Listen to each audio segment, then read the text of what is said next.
తెలుగు రాష్ట్రాల్లో అతిపెద్ద lift manufacturer lifts ట్రై.com dealership కూడా ఇవ్వబడును. వెతికే కొద్దీ గుట్టలు గుట్టలుగా బంగారు బిస్కెట్లు, తవ్వే కొద్దీ బంగారు కడ్డీలు, బంగారు ఆభరణాలు, కోట్లలో నగదు. ఆమె ఇంటే అద్దె 5 లక్షలకు పైమాటే అట. ఇది కన్నడ నటి రన్యారావు విలాస జీవితం.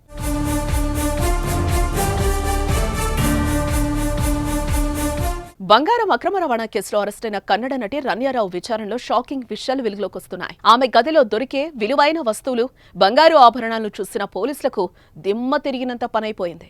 దాదాపుగా ఆమె ఇంట్లో ఉన్న 17.29 కోట్ల విలువైన పసిడి, నగదును సీజ్ చేశారు. మరోపక్క డీజీపీ అయిన తండ్రి పేరు చెప్పి బంగారు స్మగ్లింగ్ కు తెరలేపింది ఆ కన్నడ బ్యూటీ.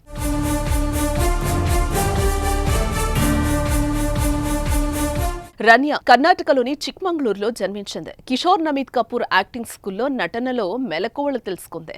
అప్పుడే మార్షల్ ఆర్ట్స్ నేర్చుకుంది, డాన్స్ లోనూ శిక్షణ తీసుకుంది. అలా ఆమెను దర్శకుడు హీరో సుదీప్ వెండితెరకు పరిచయం చేశాడు. ఆయన డైరెక్ట్ చేసిన మాణిక్య చిత్రంలో సహాయ నటిగా యాక్ట్ చేసింది. ఇది ప్రభాస్ మిర్చి మూవీకి రీమేక్ గా తెరకెక్కింది. ఇలా తమిళంలో కూడా వాఘా మూవీ చేసింది. ఆ తర్వాత 8 ఏళ్లుగా వెండితెరకు దూరంగా ఉంటుంది. ఇలా సినిమాలకు దూరంగా ఉంటున్న రన్య విలాసవంతమైన జీవితాన్ని అలవాటు పడింది. ఈ నేపథ్యంలోనే అక్రమ మార్గంలో ఎక్కువగా డబ్బులు సంపాదించాలని ప్లాన్ వేసుకుంది. ఈ తరుణంలోనే తనకున్న స్టార్డమ్ తో నిత్యం దుబాయ్కి వెళ్లొచ్చేది.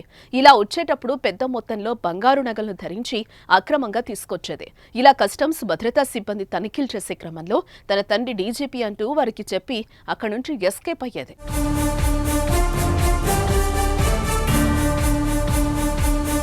తాజాగా దుబాయ్ నుంచి తీసుకొస్తున్న 14 కిలోల బంగారాన్ని బెంగళూరు విమానాశ్రయంలో పట్టుకున్నారు. అక్రమంగా తరలిస్తున్న బంగారం కేసులో ఆమెను విచారిస్తున్న అధికారులకు షాకింగ్ విషయాలు తెలిసాయి. పెద్ద మొత్తంలో బంగారు నగదును తీసుకొచ్చే క్రమంలో కస్టమ్స్ భద్రతా సిబ్బంది తనిఖీలు చేయకుండా తండ్రి పేరును ఉపయోగించేది.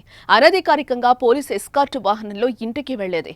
తరచూ దుబాయ్కి వెళ్లి గుట్టుగా బంగారాన్ని తీసుకొస్తూ ఉండటం వెనుక పెద్ద ముఠానే ఉండవచ్చని డిఆర్ఐ ఆ దిశగా దర్యాప్తు చేస్తోంది.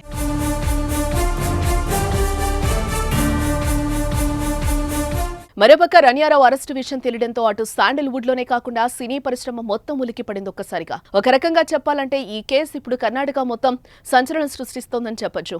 ముఖ్యంగా బెంగళూరులో ఆమె ఇంటి నుంచి కోట్ల రూపాయలతో పాటు భారీ మొత్తంలో బంగారాన్ని స్వాధీనం చేసుకున్న పోలీసులు ఆమె వెనుకున్న బడా నేతలు ఎవరనే దానిపై దర్యాప్తు చేస్తున్నారు.